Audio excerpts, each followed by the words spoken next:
Hello and welcome to Maths with Jacob. This lesson will focus on Tricky Maths Part 23.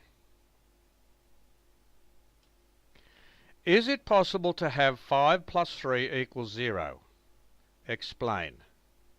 Now, as always, if you would like to answer this question, just pause the video here at this slide and give yourself some time to solve the question.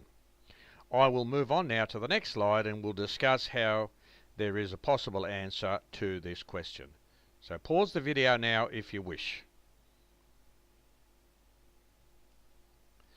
The clock to the left contains 8 numbers. They are the numbers from 0 to 7, so that's very self-explanatory. Here they are. There are only 8 numbers there on that clock face.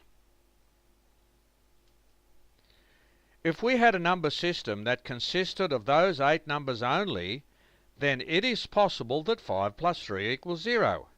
And it would work this way. If we started at 0 like that, and we went 1, 2, 3, 4, 5. So there's our 5. Then we added another 3. 1, 2, 3. And there is a perfect example how 5 plus 3 equals 0.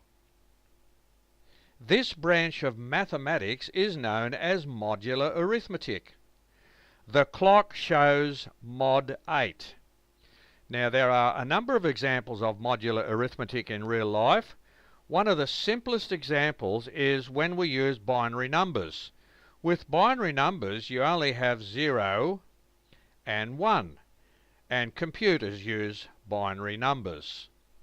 Also, if we think of a normal clock face, our normal clock face which goes from 1 to 12, that is also an example of modular arithmetic because it has a limited number of digits that are used, a limited number of numbers.